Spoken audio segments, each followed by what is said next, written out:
Hello again, everyone. Welcome to another episode on Let's Talk About Us with Uche. I am your host, Uche. If you're new to my podcast, please make sure to download, subscribe, share with the friends and family. If you're new to my YouTube, please make sure to download, subscribe, share with the friends and family. And don't forget to hit that bell notification so anytime I upload a video, you'll be the very first to be notified. And if you are not new to my podcast and my YouTube channel, thank you so much for your continued support. I appreciate your support. Thank you so much. So for today's episode, I am having a discussion with one of my good friends, Chuks. Chuks, just like me, is a Nigerian American, born in Nigeria and living here in the U.S. And I wanted to kind of talk about the typical African family dynamic, and I didn't want to just talk about it on my own. I also wanted to get like an insight, a second opinion from another Nigerian American or African American or African who lives in America. So, Chuks, you want to give us an introduction of yourself? Sure. So, hi, everyone. My name is Chuks. I also go by Chukuma, and I'm happy to be here. Awesome. Thank you so much, Chuks, for agreeing to do this with me. Like I said earlier, this is a topic that I have been meaning to talk about for a while. Obviously, we are grown men and we live in America.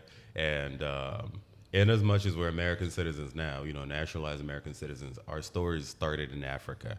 And it makes us unique. It makes our stories unique. Part of the things that have shaped our mentalities, all throughout our lives, started in Nigeria. I was born in Aba. I don't know about you, but I was born in Aba. I grew up in Aba. I lived in Aba for the entire time I lived in Nigeria until I moved to America. And of course, my American experience, added to my whole picture as a human being. And it's been good and also been bad. So I kind of want to talk about that typical Nigerian family dynamic that has shaped who we are, starting from Nigeria. I am under the impression that the typical Nigerian family dynamic is very toxic, unfortunately. I don't know about you, but from my observation, from a lot of what I see that there's a lot of enmity within families. There's always some auntie, that has issues with your mom, or your mom has issues with your father's people, the in-laws. Right. There's so much enmity, and I find it very interesting and ironic considering the fact that we're so religious. We're all Jesus people. We all pray to God. We all go to church, on Sunday, every Sunday. Some people, Seventh-day Adventists, every Saturday, they don't miss church. They worship the same God, but then at the same time, too, there's so much enmity. Right. And I just wanted to talk about that because I feel like this is something that we need to talk about. Right. Okay. If you don't mind me, chiming in, when you mentioned toxicity, I don't think I noticed that when I was a kid. I think I started noticing it when I became a little bit older, maybe when I was 10, 11. I think when I was younger, I think I was shielded away from conversations or events like that. I mean, of course, I can remember seeing some toxic events, but I didn't think anything about it until I grew up. I was like, oh, this happened, that happened. I don't know. I think you grew up in a large family. Partly, yeah. Yeah, I grew up with just me and my grandmom. So for the most part, it was just us.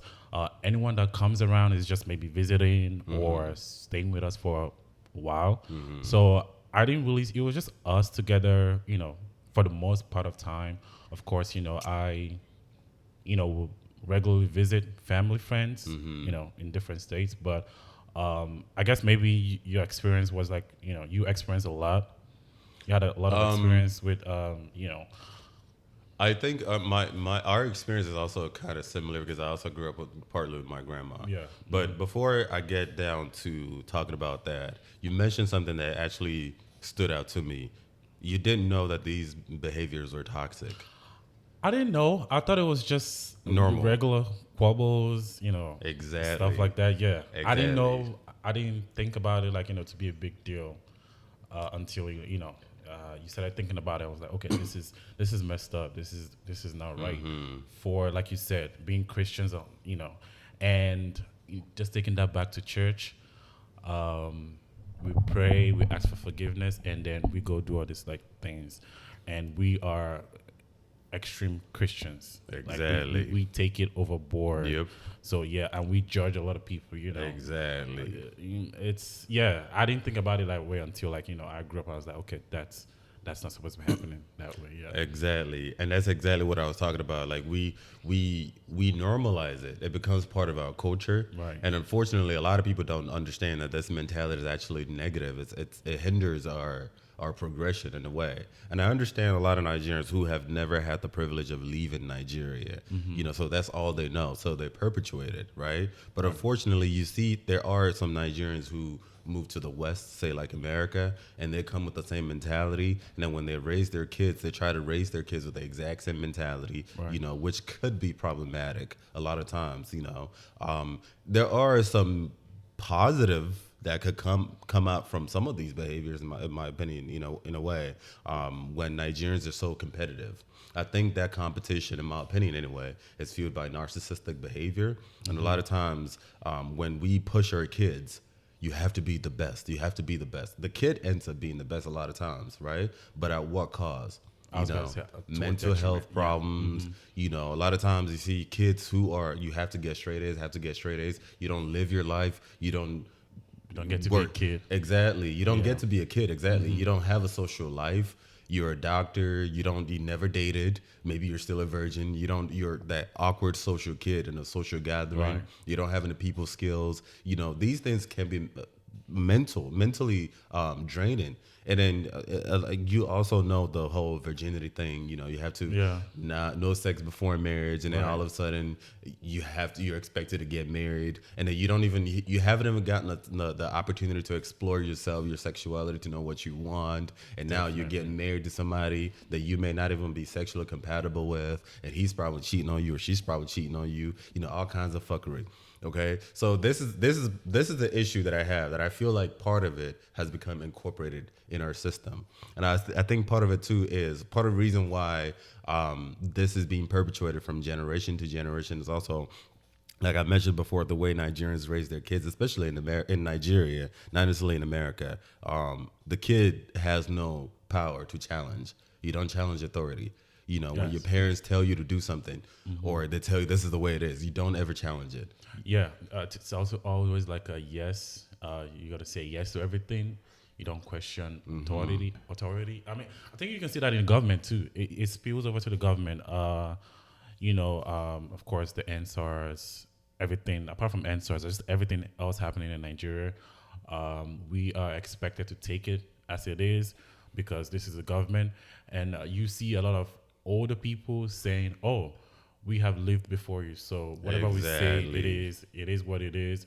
The youth is not supposed to challenge the government because, and they have all these stupid proverbs about, we know more than you, what an elder sees from the top. From the bottom. And all this is just like, keep you situated there. And of course, when you as a youth grow up and become an adult, you use that on the youth coming up to you. You tell them the same thing. Exactly. You say, this is how it is. This is how my forefathers did it. Exactly. And I think it also goes down to the culture, culturally. Exactly. How, we see women and how we see everyone else around us. It's always men first and everyone else to the bottom. And it's always older people first, but everyone on the bottom. So yeah, it's a real bad, I guess I'll call it a pandemic. It is a pandemic. It's a hot mess.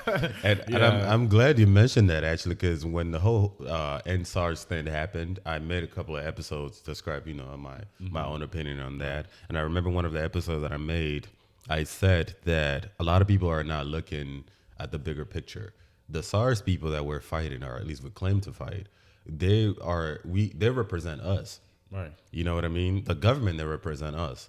And it's sad for me to admit, but if you were to go to any quarter of Nigeria and take a random Nigerian person and put them in power, they would do the exact same thing.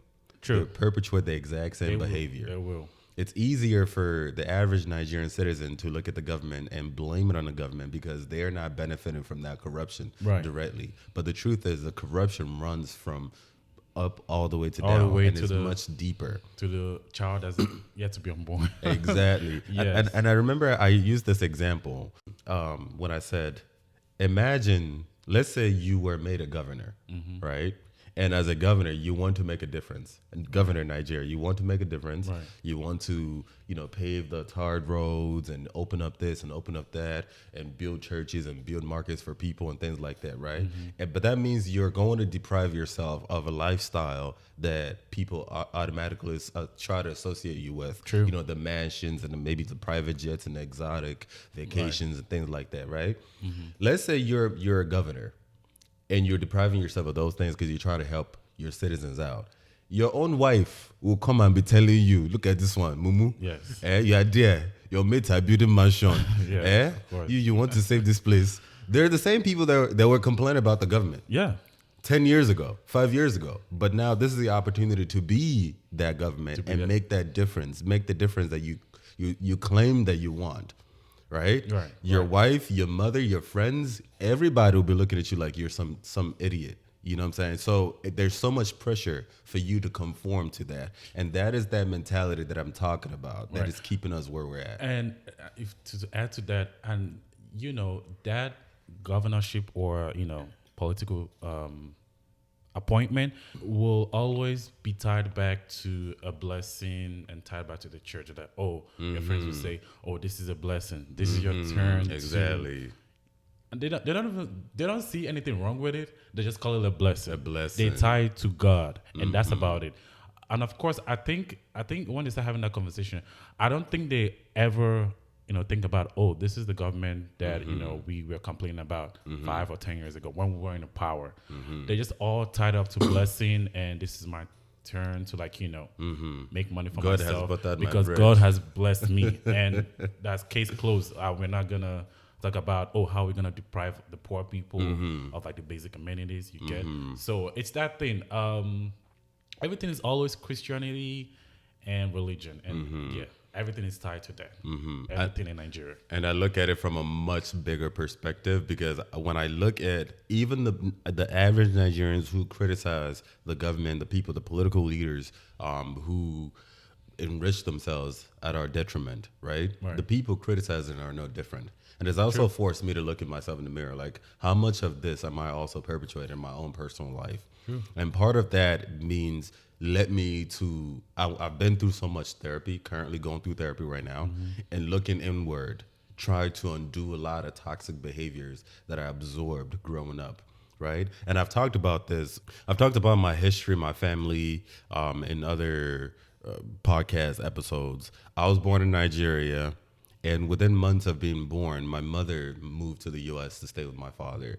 And they were in America getting their papers situated and things like that, right? And I grew up with my grandma, just like you, right? And my grandma, she showered me with love, okay? Both of my grandmothers. My father's mother was in a village, and my mother's mother was in Aba, the city. And they were more educated. My mother's mother, she was more educated. Her family is a little bit more uppity, more bougie. So it was more appropriate for me to be there, because that way I can be around somebody who's quote unquote educated, right? And she showered me with love. I don't know if it was because I was her grandchild or I don't know what it is, but she loved me so much. And I didn't really lack anything relative to the situation in Nigeria, at least the Southeast Nigeria. But there was always something that was missing, not being with my own family. You grew up in Nigeria. Everyone in Nigeria knows that America is relatively better than the U.S. The U.S. is relatively better than Nigeria. Everybody wants to go to America because that's where things are popping. But it has always not been like that. It hasn't always right been now, like that. Yes, I agree with you. But just going back, it hasn't always been like that. But yeah, of course, right now, people think, When I was growing up, I grew up in Aba. You grew up in Lagos. No, I grew up different places. So I grew up in Anambra. Okay. Oba. I grew up in Anambra with my grandmother. Just like you, I didn't like anything. The love was there. Not maybe so much like you. I didn't think about, my other missing like any integral part of my family. I was so comfortable. And I'm not saying this like, to of make course, you feel that's any kind fine. of way. That's fine. But yeah, it was just me and my grandmother. And yeah, I didn't think I needed that. I started feeling that way when I got much older. When I moved away from her, I started feeling like, oh, I wish I was living with my own mom, dad, and my siblings. But when I was living with her, I didn't feel that way. I was just comfortable and content with what was around me, and yeah, it was fun. So I was born from 0 to 10. I was with her, and then from 10 I moved to the city. I moved to Lagos, and that's where that's my second part of living in Nigeria too. But yeah. Oh, but my case is different, man. Yes, I was very comfortable. Yeah. My grandmother provided everything that I needed, and my father used to send money back to Nigeria. When you send dollars to Naira, it's much larger. So I was able to go to a good school in Aba. I was able to eat good and things like that, right? But for me, there was always something missing, because just knowing that my parents, my father and my mother, are somewhere in America. They lived in Los Angeles at the time, and they had my sisters. Okay, so it was like a whole family going on without me. I think maybe that's why you felt that way. Exactly. You already had a family, and they're not there with you. Exactly. I just had my mom. I didn't know who my dad was at that time. Okay. So, but it was just my mom. And she lived in the same country. So you see, yours they were. She didn't feel too far. Yeah, she didn't. And she used to visit too, right? She used to visit. Yeah. Exactly. See, and that's the thing. She was visiting a lot, maybe once, twice, and we will also. I don't think we ever went to visit her. Did we? No, I don't think so, because she was living with my auntie. I think we went a couple of times, but yeah, I think that's where the difference is. But okay. Yeah. Okay, I see that. Okay. So my family lived in America, and they didn't visit. My dad used to visit. I think he visited like 2 or 3 times, before I turned 10. But my mother, I never saw her. Never did. Never saw my sisters. And we would talk on the phone, and back in the day, talking on the phone was a big deal. It's not like today you have WhatsApp and cell phones and things like that. Right. It was landlines. I had to be scheduled and things like that. It was expensive as fuck. Yeah, it was. And I would hear their voice on the phone. It was just like, yo, I just want to be there. Right. And when I see my aunts, my uncles come back to Nigeria, they show pictures. I wanted to be there, right? But in as much as I wanted to be there, again, my life was okay with my grandma. But I remember, and like I mentioned in a podcast episode that I talked about, I remember when my mother came to Nigeria for the first time after I was born. I was 9 years old. Right. And I was so excited. Like I was anticipating her return. Like I was really excited. I wanted to meet her for the first time. Right. I had heard stories. I just, I had this whole fantasy of how we're going to be cute together and all that cool shit. Yeah. Child, when I tell you I was so disappointed, it was so bad. That visit was bad. It was supposed to be a 2 weeks visit. Okay. And she was visiting with 2 of my sisters. And I just remember she was so bitter and angry. And I swear to God, it was like the worst experience ever. And I remember she was yelling at me. It was me. I was there. I was 9 years old, by the way. I was there. My grandma was there. My aunt, her elder sister, 2 of her sisters were there. And my sisters are braiding their hair because they're trying to go, before they come back to America, they were getting their hair done. Okay. My sisters were 8 years old and the other one was 6 years old. And she was yelling.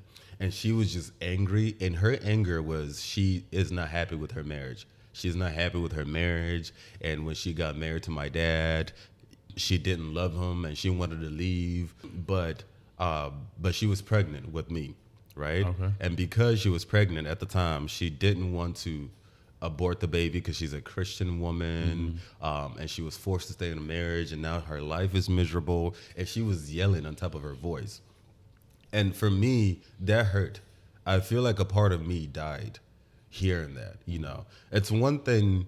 Was this directed to you? Or directly to me. And I remember her sister was telling me, you to chill, yo. Okay. That's just a kid. Yeah. He did nothing to you. You've never seen him before. He's never seen you before. This is probably not a good impression. She didn't care, right? But I say all this to say, that is a bitter mentality that a lot of times our parents talk to us with, right? Now, mine hit a little bit different because this is somebody who was a stranger to me. Right. So there was no bond, And I remember a coworker of mine, also Nigerian, that I met a while ago. She told me that Nigerian parents talk in the negative.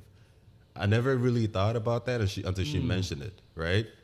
They talk in the negative, but that's a way of life. To kind of like push you. To push you. right? But because I never thought about it that way. exactly, Yeah. me neither. But because of that bond that you have with your mother, like even though she talks down on you or your father talks down on you, they also step up in other ways. Right. So you feel protected.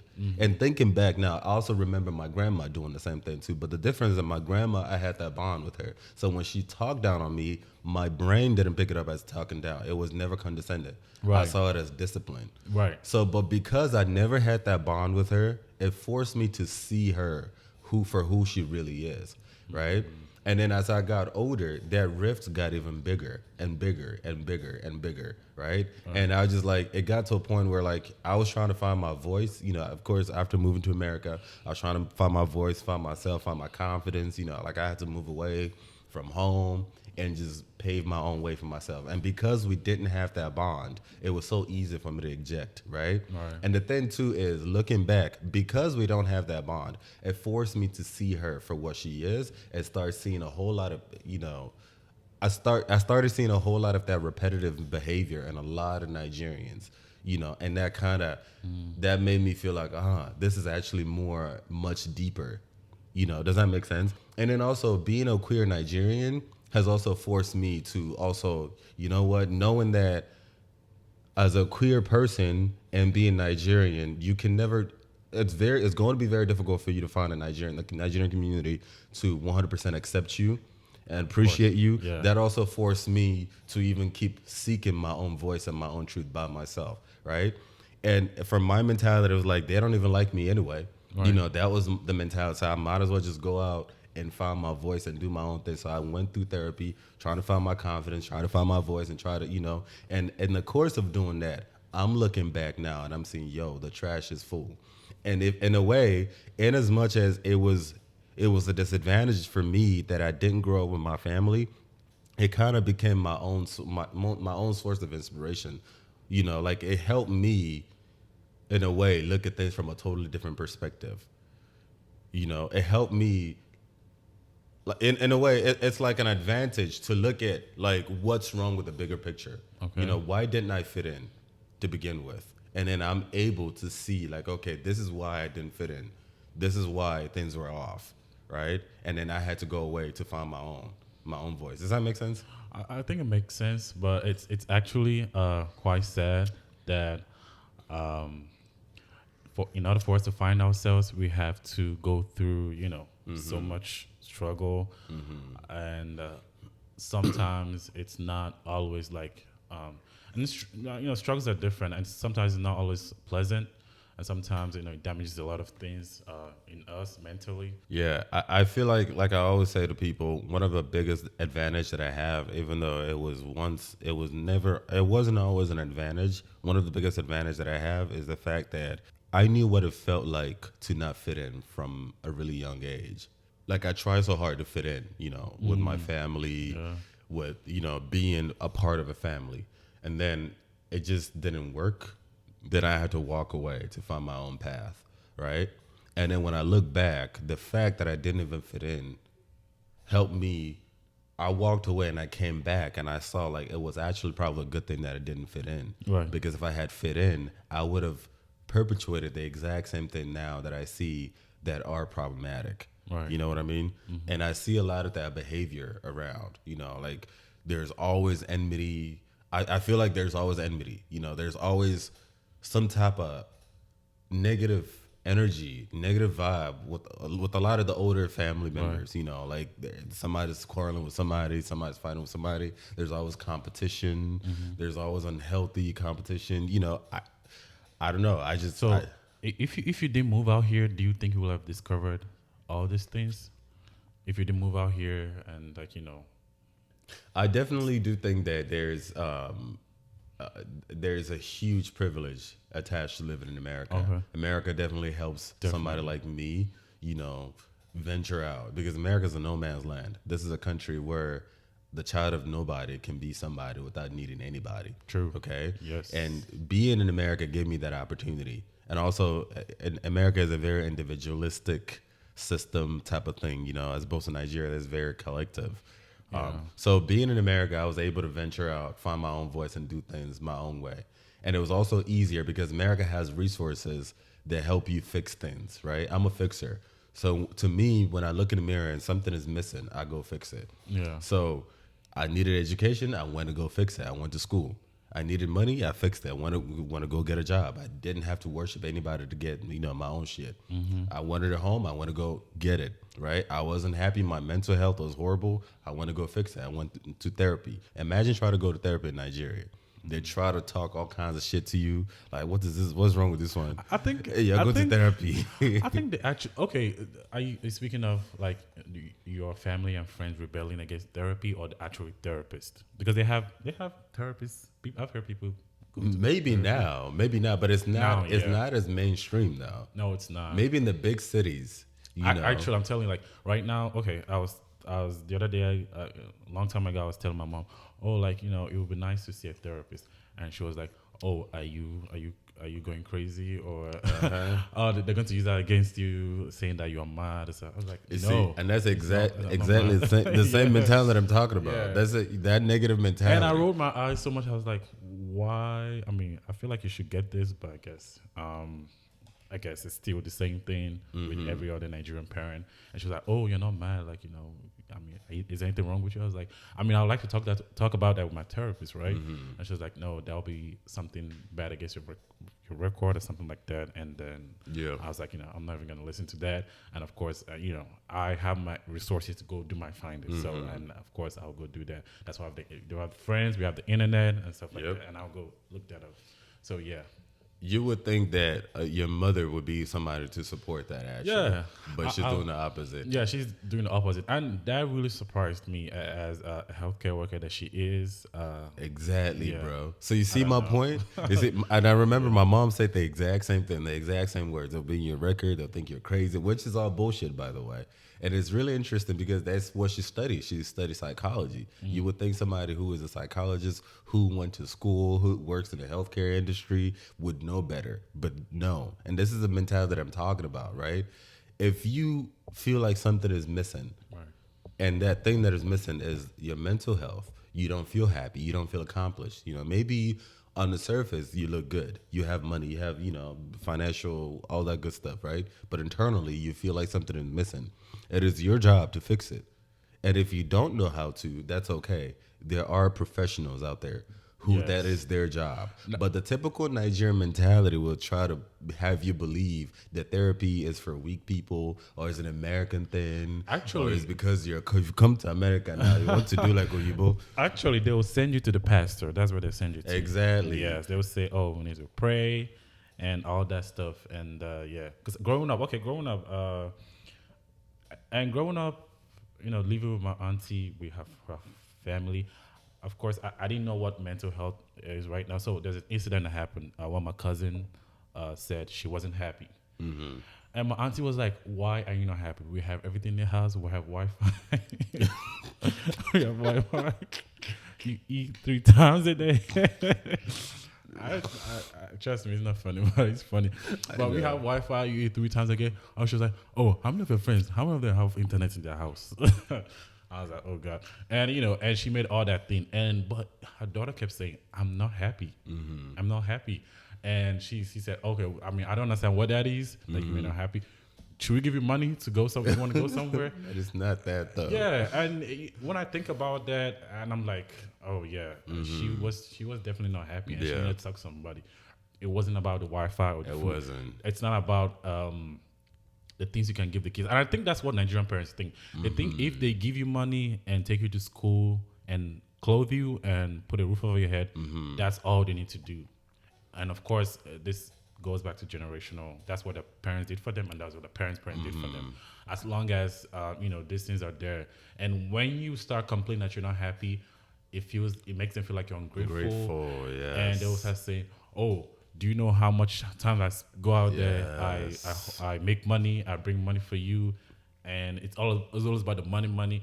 And they use that opportunity because I sat out in my auntie's family. Everyone is working. No one has time for the kids. Like you can ask my auntie now and say, "Oh, what's your child's favorite color?" She doesn't know that. Just the basic thing, they don't know that. It's all about, oh, we have to bring money home. And that's when you start losing connection to your kids. Your kids. You don't know your They grow up kids. You to think you start know your kids. resenting you. Yeah. You think you know your kids, but you don't know them. Trust me, you don't know anything about them. Just because you and they end up saying, "Oh, we raised you right. I mean, why are you acting this way?" But you didn't end up like getting to know them. Exactly. And even when they want to tell you what's going on, you rebel and you curse them out, and there's this, you do some sort of like emotional blackmail, and of course, like, how does that kid talk to you? You keep pushing them away, you push them away so far, and when they're older, they don't want to talk to you. They resent you. Yeah, and it's like that. Like with my family now, it's just like, okay, people be like, oh, we don't Chukuma, we don't hear from you. You don't talk to us. I'm like, when I was younger, you pushed me away without even really realizing that you are. Yeah, you never really talked to me. Away. We never had a conversation. So if you expect us to have a conversation now when I'm grown, I'm sorry, we can't do that, because you have to start building the foundation. You have to start building something from when I was little to now. Exactly. I can't just start speaking to you because I don't know why you expect me to start speaking to you. You know what I mean? So yeah, it's funny how this whole things work. And Nigerians will say, oh, family is everything. You don't push away your family. You have to hold them close. And they're always quick to covering stuff up. They don't talk about it. It's always like, let's keep covering. We're laying it up. We're covering it. And that, they don't know that it does, but it kind of like builds a lot of, toxicity, microaggression, enmity, toxicity, stuff like that. enmity. And it's internally. It's not what we see, because people, when we go out, what do you see with the naked eye? You see good looking, well clothed. You don't see, Ishiago, they come out. The Jeep, they're living well, but you don't see what's going on inside them. There's a lot going inside them. And the thing they'll say, especially for men, health, mental health is hard for men, African men in general, to kind of like this talk about it, right? The thing they'll say, oh, be a man.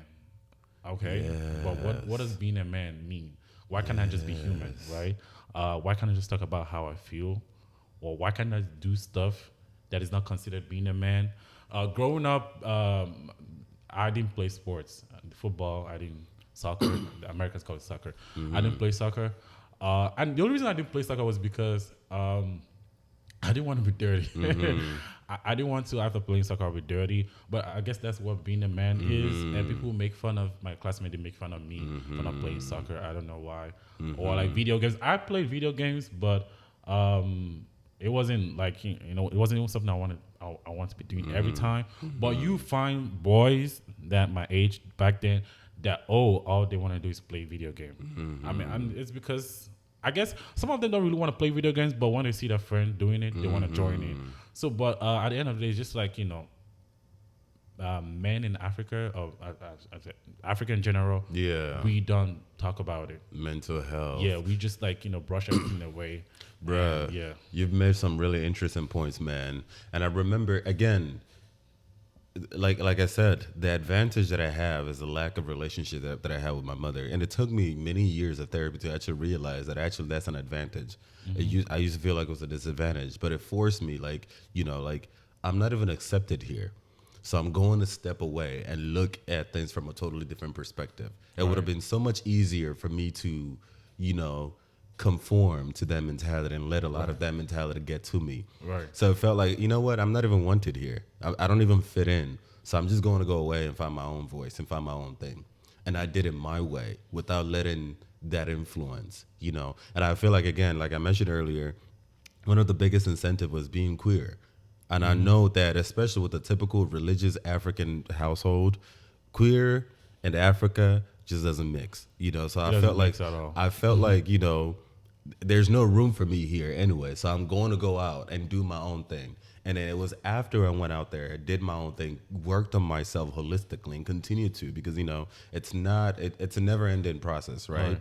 Then I started seeing some of the issues, why I didn't even fit in to begin with, why I don't even want to fit in now.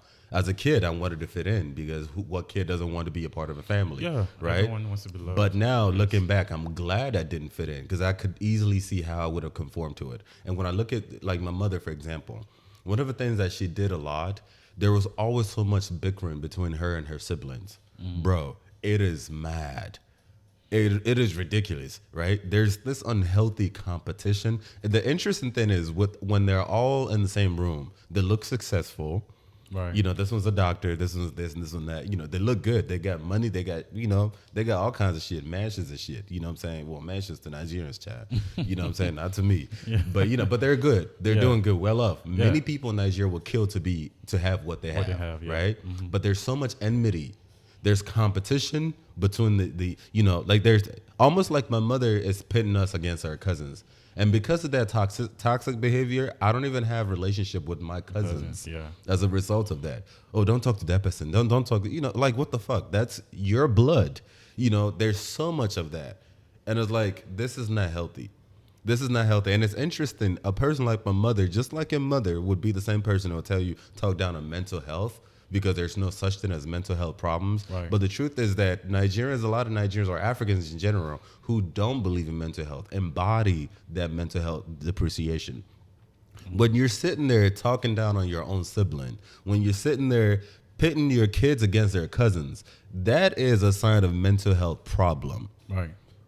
But because you're not being real with yourself, because you're not you're not open-minded enough to entertain the idea of possibly fixing something that is broken, you will never know, and you will stay in the darkness forever. And just like you mentioned before, there's this belief that as long as you sprinkle Jesus on top of it, yes, everything is okay. Everything is okay. We pray. My cousins, my auntie. Matter of fact, if I see I remember seeing my mom. She gets sick.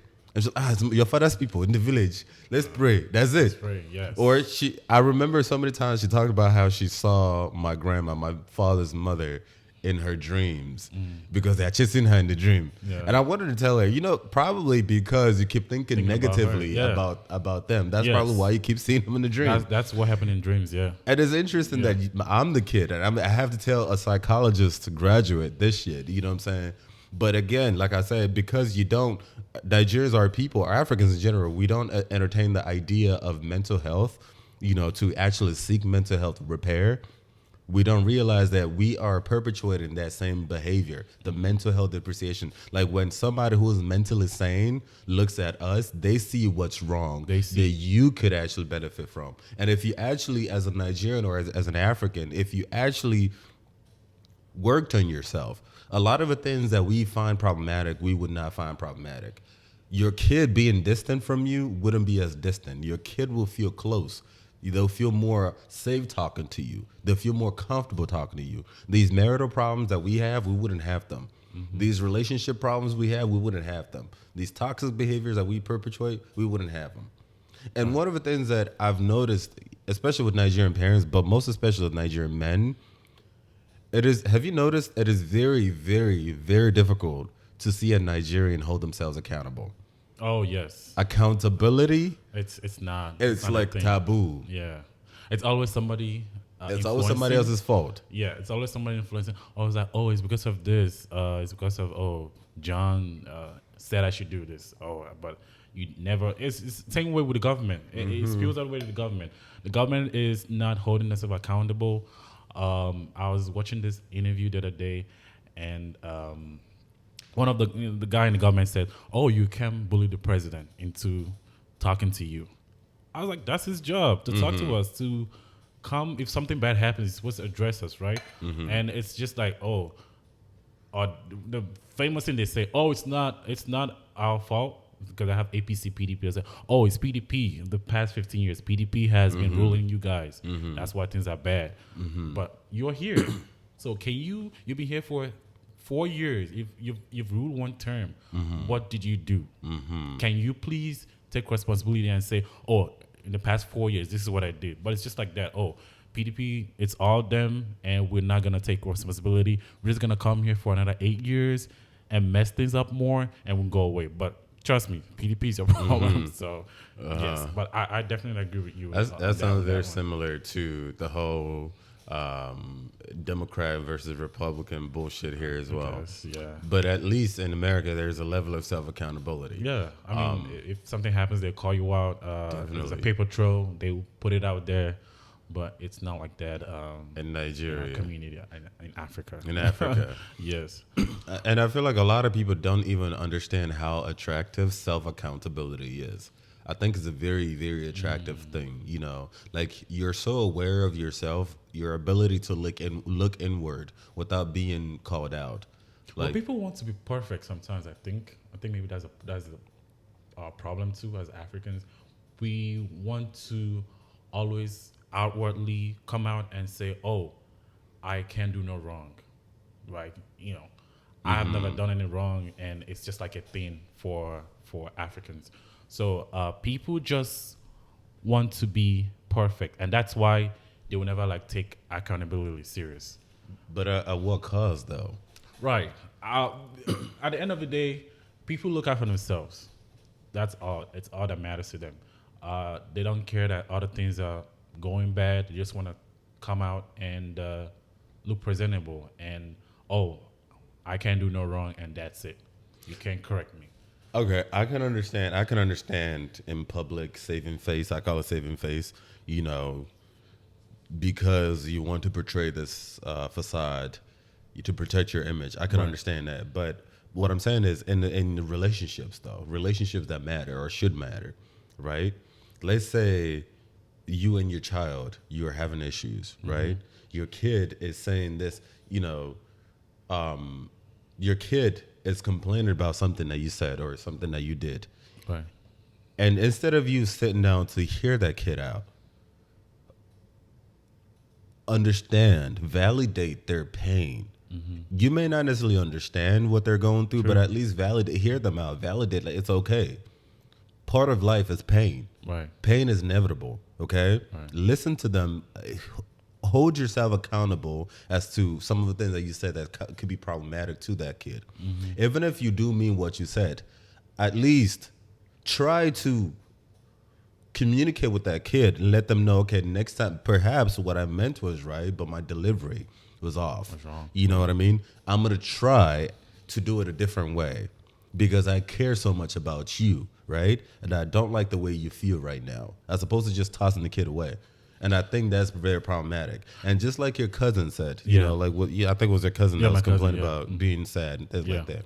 I remember when I was a teenager back in California, I was depressed, and I was staying with my father's family friend, something like that. And I remember we were driving in the car, and I looked sad, and he was kind of looking at me like, "What the fuck is wrong with him?" You know. And I told him I was depressed, and he just blew up. You know, you're depressed. What are you talking about? You're depressed. You're in America. You're depressed. Do you know how many people wish to be in America? You know, things like that. Oh, that talk. Yeah. But can you imagine? And can you imagine if that man had humbled himself? And this is a PhD holder, by the way, a doctor. Okay. Can you imagine if he had humbled himself, listened to me, try to at least hear me out? What is it exactly that's making you sad? And help me look at things from a totally different perspective. Right. Okay. What is it that's making you sad? One of the things that was making me sad at that time was I wasn't with my own family. Right. I wish I was living with my family, but at that time I couldn't live with my family because there's so much enmity within my own family. My mom and my dad fighting all kinds of shit. Right. And I'm here in a strange place, in a strange person's house. If this man had come down to my level as a teenager, validated my feelings and let me know, like, yo, I definitely feel, I understand what you're going through, or maybe I don't understand it, but I empathize. But just know that right now, this is temporary. Right. This is temporary. Time will come when you will be reunited with your family. You just have to boss through this time, this dark times, face your school, get as much good grades as possible, just hang in there and things like that. I would have appreciated that. That would have gone a long way. Yeah. As opposed to me bottling things up, because what ends up happening is next time when I feel some type of shittiness, I wouldn't even communicate it with them. You just like forget about it. Exactly. And I snap. I be snapping over little bullshit things, you know, because it's just building up. And I feel like this is part of the negative mentality that I'm talking about. And that kind of like, you know, spills out to like, you know, when you go outside, your relationship with people, you spill all of that out, all those things you're bottling, you just like, in a negative way too. And also, especially coming from a family dynamic where, like I said, Nigerian parents talking negative, you can develop trust issues, which can hurt you in relationships. Right. Okay, like you're in a relationship with somebody who loves you, or you love them, but you don't even know how to show them love. You're not communicating it enough. They don't understand what it is that's off with you, but you don't know how to show love. You don't even know if you feel love because if you've never felt it. And also, you don't think it's a problem. You're like, oh, that's how I am, and that's all about Exactly, it. because that's what you've only observed. Right. You've never seen your mom and your dad be intimate, loving. You can't give what you don't have. You've never really received love from a parent, so you don't even know how to give it to somebody, and that person is like confused. Yeah. One thing I'll credit my my auntie and uncle is, I think when we got a little bit older, there was this thing they did where in the morning, like when we prayed, they would say, "Oh, if you had anything to say, you can say." Like, they let us like speak, but you have to watch what you say. At the end of the day, You cannot be talking anyhow. I don't know if I will give them a credit, but I think it's a credit because there are some families that don't even have like family session, or like talk to each other. But we had that point where we say, okay, what do you have anything to say? And then I didn't say much because I wasn't really connected to them in order to like say anything to them. I don't know. Before you say one now, they'll just dash you one kind of hot slap.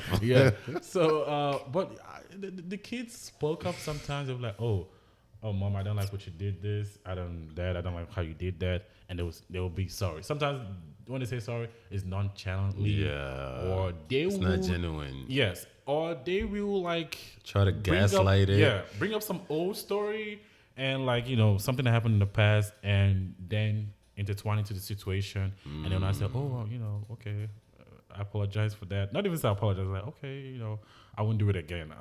But it's not always 100%. I want to hear from you. It's almost agenda driven. Yeah, it's agenda. Yes, so that way they can then like get you more mad, and you're regretting why you even spoke out.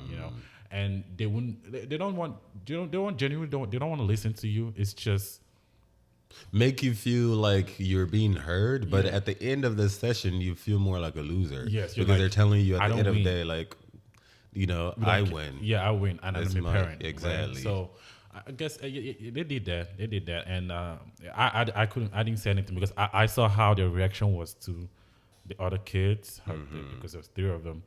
And what they said, and the reaction wasn't pleasant.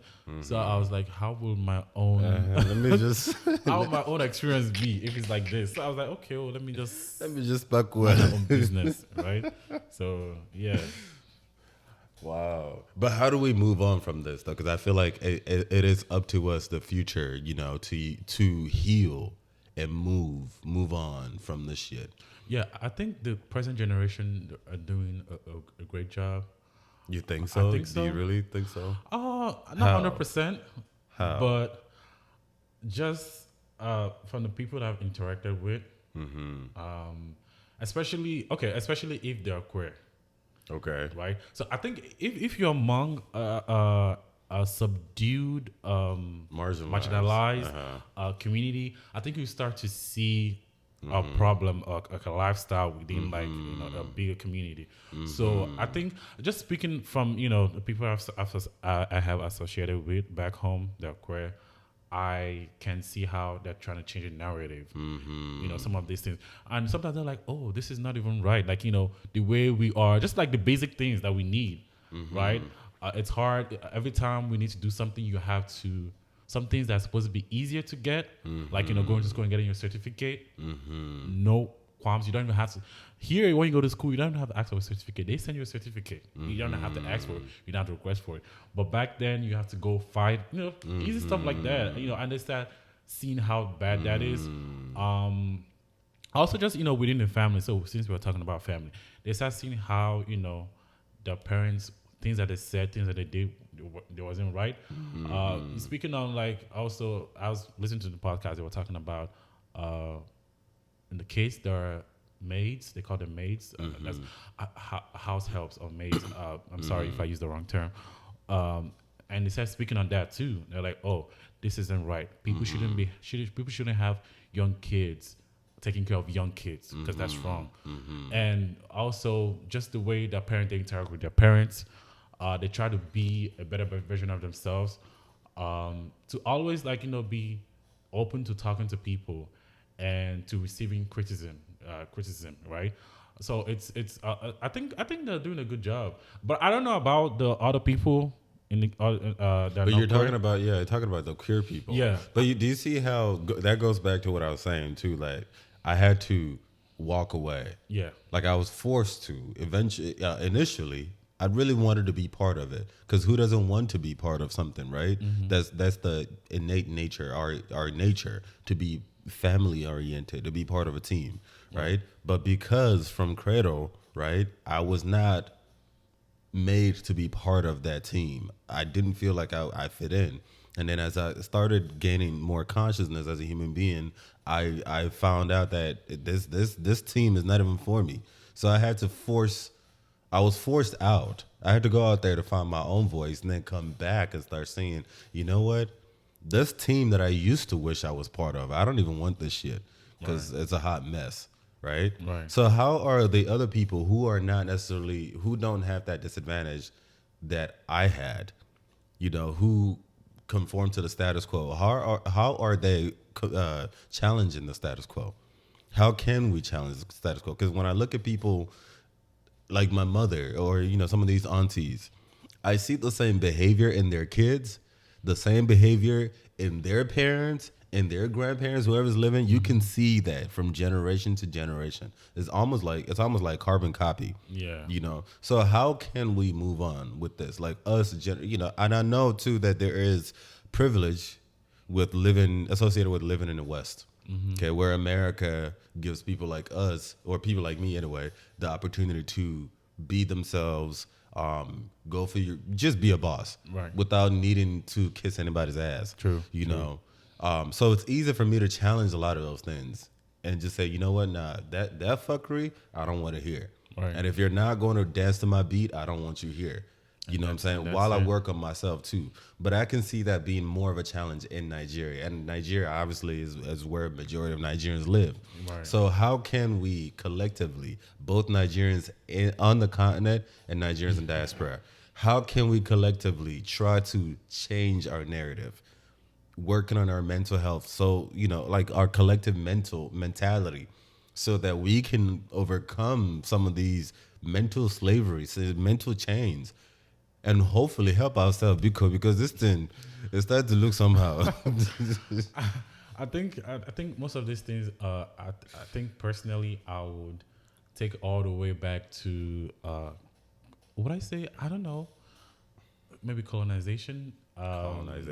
White supremacy. Yeah, because all this bow down, respect, all this like,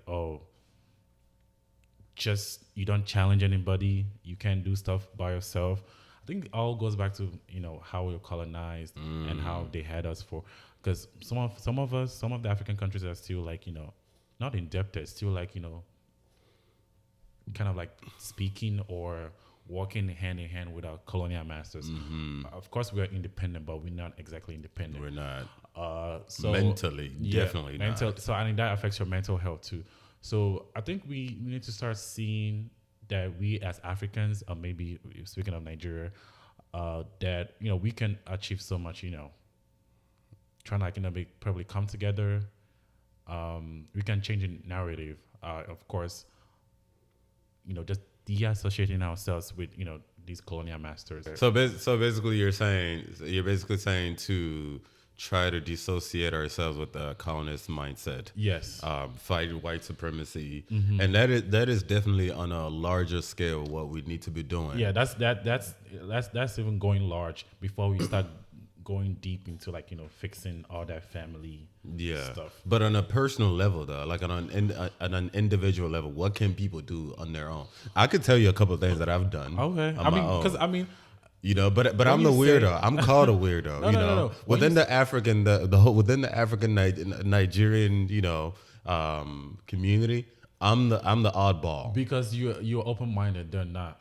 Yeah, but that's what I'm saying, and I recognize that. So how would they receive what you're telling them to do? That's a problem. Exactly. I guess I have to lead by example. And I got issues too, Chad. You know what I'm saying? Everybody got issues. Yeah. But I force myself to grow. And I also recognize the fact that, again, the privilege that I have, it's unfortunate that I had to come to America to have the privilege, right? Right. But the privilege I had helped me get away and work on myself, and I still continue to work on myself. But in as much as I have the privilege of living in America, there are Africans living in America who have the exact same privilege that I have, but they're not utilizing it. True. They perpetuate the exact same problem. So how can we inspire those people? How can we push them, motivate them to do something? Because a lot of times when I see, I see this collective pain in a lot of Africans in the U.S. Even outside the U.S., when I travel, I've seen some Nigerians and some Africans from other parts of Africa, in different countries, Europe, the UK, Asia. They may not say it to you directly right then, but you can see that there's a collective pain that we all have. It's always somebody's pressuring you to get married, pressuring you to send money, which you shouldn't be doing, pressuring you to do this, and you're losing yourself. You're constantly losing yourself. And there's a pressure to conform to that, because if you don't conform to that, you're the weirdo. You're the outcast. You're the this, you're the that. Uche happens to be one of the people who say, fuck that. I said, fuck that, because I'm not going to kill myself or anybody. You understand? So I had to walk away to find myself. So how can we challenge more young people? Not even young, you don't have to be young, but like more Africans at home and in diaspora to change this fucked up situation, because we need something to happen. I think I'll just go off what you said about you recognizing that you can pull yourself away from that, just like what you did. I think people should be able to see that they can pull themselves. They can always be able to get themselves out of that stuff. And people should be able to tell themselves the truth. Like, okay, this thing I'm doing, I'm making life a little bit hard for myself. Tell yourself the truth. Thank you. Oh my God, yes. And be like, oh, this is not right. This is not healthy. But I think it has to do with everyone individually. It has to start with self. Yeah, self. And just like you said, be a blueprint for everyone to copy. So how you live your life, right? Because I think people can also people pick up things when they hang around you. When you say, "Oh, I don't appreciate that. I don't do that," they start looking into themselves. Of like, "Oh, like I remember when I did that, Uche didn't like that. And, that's actually fucked up, right?" And they'll talk to themselves if they're able to do that, if they're humble enough to speak to themselves. But if they're always like, "Oh, I'm always the boss. Like you can't tell me nothing. I'll do what I want." They won't be able to see that. But being you as yourself, as Uche, being yourself, and people looking at you, at how you live and how you live your life, I think that can also be a way to show Africans or Nigerians that you can be different. You too can. But it's gonna be hard. It's going to be hard, but like I said, it starts with self. You have to be willing. It's going to be hard. And like I said, the way I did it, I had to be honest with myself. Just like you said, I had to sit with myself. Like, man, this is not working. And I'm a natural problem solver. I don't like to be uncomfortable. I don't like to be stressed. I don't like stress at all. Right. Anyone who knows me on a personal level knows that I'm not here for stressful shit. No. Okay? The life we live in, the world is stressful already. Exactly. Thank you. Why do you Traffic is stressful. This heat is stressful. Yes. So I don't want anything unnecessary on me. True. So once I hit on an unnecessary stress, I feel like there's something in my head that's telling me problem needs to be solved. Right. Not tomorrow, today. I sit with myself and I'm very honest about it. How can I get rid of this, right? Effectively, though, without hurting myself, without hurting people around me. But I just know that this cannot exist. That's what I feel like everybody needs to be doing. Not even just Nigerians or Africans. Literally, everybody needs to be doing this. Right. You know, having that sense of self-awareness. You know, and the second thing too is that I recognize that I don't know everything. A lot of Africans, especially Nigerians, that you know, I too know. I feel like we know everything. Yeah, it's okay to seek help when you don't know. Thank it is you. impossible for you to literally know everything. not It's impossible. possible, Even with Google, it's impossible. You know, seek help, seek professional help, and there's help out there. There is. I've had countless therapy sessions. And at first, a few years ago, I used to be embarrassed about it. I used to feel some type of emasculated, you know, about it. But no, I embody it now because thanks to these countless therapy sessions, I am who I am. And I'm very proud of who I am. And I have people in my life who love, appreciate me, and validate me for that person that I've become, thanks to these lengthy therapy sessions. That's all you need. And That's I all you think need. people need to be doing that. And again, like I've talked about on a previous episodes, I feel like a lot of people think therapy means that you literally have to be talking to a professional. No, it doesn't. You should start there because you got to start somewhere. But I feel like the golden goal is to have a healthy group of network of friends Right. or family members that you can talk honestly and openly with. They see your vulnerability. They see your humanness or humanity. They love you, appreciate you. They don't judge you. They lift you up because life is all about ups and downs. Right. I'm not trying to just be chilling with you when I'm up. Everyone is going through it. So Exactly. Recognize that. Yeah. So if I have that good friend, that even if it's just one person, that on a day that life is bringing me down, that I know I can be I want to be like, yo, bro, can I come over? And you and I would sit down over coffee, tea, wine, or whatever. We talk heart to heart. And you hear me out. I can cry on your shoulder, things like that. That is a form of mental health help, in my opinion. But I mean, if you want to start off, just so that way we don't kind of like say that the professionals are not important. No, that's not what I'm saying. That's not what I'm saying. I know that's not what I'm saying. Like in a way, so people don't misconstrue what you're saying. But I'm saying what I'm trying to say. Not that you're saying it wrong. I'm saying that for people that are not comfortable with speaking to friends, you can start off with Exactly. You got to professional. start somewhere. That's Yes, why I started. yes, And yes. then the therapist will give you a neutral and biased opinion. True. You know, and that will help you And that's bring why- out yourself, your true self. And that's why, because some friends are always like, yes, Exactly. yes, no. Exactly. So that can be a problem. That's Exactly. why professionals should be the one, at least in the beginning. In the beginning, Yes, right? yeah. So the professional will help you live your life, you embody your truth. And I believe that when you're being yourself, embodying your truth and maximizing your potential, the right people for you will naturally gravitate towards you. True. That's why I say that should be the golden goal. You know, eventually, maybe not right now because you have so much shit that you have to sort out and deal with and, you know, work on. But eventually, over time, it's okay to see results. When you start talking to a professional who is giving you unbiased opinion, you know, you are going to start molding into your true self. Right. And life is going to get relatively easier for you than it used to be. You know what I'm saying? You a lot of things that used to stress you out are not stressing you out anymore. You are able to recognize the right types of partners. Relationships flourish more in relationships and things like that. Right. You hold yourself at a higher standard, high that is reasonable and realistic and not ridiculous. You know, you embody yourself. You embody your true identity. And you're confident in yourself. The right kinds of people will be in your circle eventually. True. You have people who look up to you. You have people who you look up to. You have people that it goes both ways. And it's a healthy, closed niche. That's just what I'm saying, that's a golden goal that you should reach, you aspire to reach, right? And that could be a form of therapy. Right. Mind you, that's what family is supposed to be. But Yes. unfortunately, not all of us are privileged to have Yes. that. So a lot of us, especially queer people, have chosen families, and that's what it should be.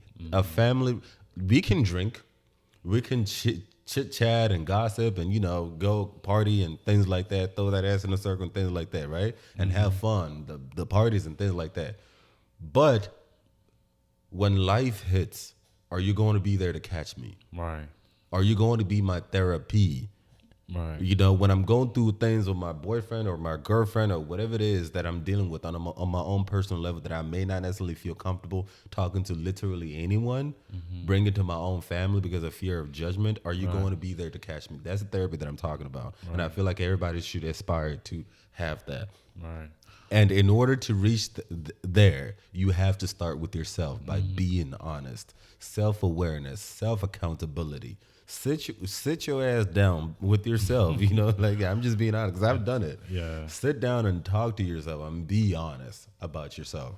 Sometimes I bring a pen and I bring a paper and I just write it down. These are things I need to work on. These are things I need to bring into my life. These are things I can, you know, go both ways. Don't allow your ego to get in the way. Exactly. Yeah. Ego is the enemy. That's actually a book that I'm trying to read. Oh yeah. You know, but yeah, that's basically it. It's going to be difficult, but we can do it. You said everything. But I think the biggest one takeaway is just that ego and being able to be honest with yourself. Because if you're not honest with yourself, even when you enroll and start talking to therapists, trust me, you will be hiding a few things away from that therapist. You're wasting your time and your resources.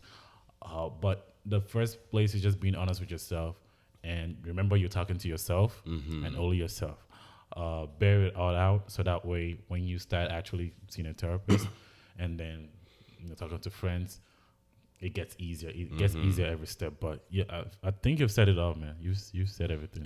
And when you're doing therapy, make sure to shop around too, because a lot of times the first person you match with may not actually be a match. Right. Okay, find somebody who speaks your language. You know, not literally, but even though literally would definitely help. But somebody within your community. If you're queer, you might want to be with a queer therapist or an ally. If you're a woman, you might want to have a woman therapist. If you're a black person, you might want to have a black therapist. You know, a person who understands your plight. Struggle, yeah. Who understands your struggles, you know. A person that has, been where you've been. Exactly. Walk. Or at least open-minded enough to understand or have had some type of significant experience within that community, or has added anything significant. Exactly. If they have never added anything, they definitely have an experience. They don't they can't speak to you about it. They can help you out. And at that point, you're just paying the bills. Yeah, that's all you're doing. Yeah. But yeah, shop around. Seriously, this is for literally everyone: black, white, African, non-African, Nigerian, non-Nigerian, African. We need to, mental health is very important. If not, we're just going to be perpetuating the exact same problems that our parents had, the same mentalities that we experienced with our parents that we didn't like. We may not necessarily know that these mentalities are problems, just like our parents didn't know there were problems, and we're going to be passing it down to our kids. This is generational curse, and we need to break the cycle. Yeah. It's not a prayer thing. God can help you. That's why God has you here on earth. You should be able to help yourself. He has other resources for you. So you can't pray it away. You can't pray the generation curse away. When people do prayers for generation curses. I don't know why, but on the praying and fasting. Yeah, the whole 7 days and night. But they don't understand that they can actually fix that shit they're going through. But anyway, even the Bible said prayer without work is nothing. Okay, so you can pray, you can have faith, but if you're not doing that, if you're not doing jack shit, if you're not actually at the end of when you pray, get your ass up and put in work and actually hold yourself accountable, you'll be right back where you started. I wish people knew that prayer wouldn't solve anything if you're not doing anything, because you have to do the walk. You have to go there and grab it. Prayer is not going to go there and reach out to it and come give it to you. You have to actually go there. And it's the same thing with, I don't know if you ever went in the church, growing up where they said, oh, let's pray for our government, stuff like that. That was my dear, pray for yourself. Looking back, that was some BS, because the government you're praying for, they don't care. They don't give two shits. They are looting and doing all that stuff. But anyway, we don't want to get into all that stuff. But anyway, that's basically it for this episode. Please let me know what y'all think down below. Write down your comments. I really want to hear your opinions. You guys, especially the Africans, both the Africans that live on the continent and the Africans in diaspora, Nigerians and non-Nigerians, do you guys agree with everything we've said? That there is this collective pain that a lot of Africans face, this pressure to conform to this unhealthy mentality, typical mentality, African mentality is keeping us mentally impoverished. Do you agree with me that the typical African, specifically Nigerian family dynamic is so toxic, and we need to break free of this mental bondage? And do you agree with me on therapy? Do you agree that therapy does work? Do you agree with me that a lot more people, men, women, young, old, need to seek more therapy and try to fix our mental health? Because if not, if we don't fix it, we are going to be passing down the exact same type of mental problems that we've seen our parents embody into the next generation. And this is what generational curse is all about. And if you don't agree with us, please share your thoughts down below. I really want to hear everybody's opinion. I really do. Please make sure to share with your friends and family. And like I always said, subscribe as well. And if you're on YouTube, don't forget to hit that bell notification so anytime I upload a video, you'll be the very first to be notified. Feel free to follow me on social media, Facebook and Instagram at Let's Talk with Uche.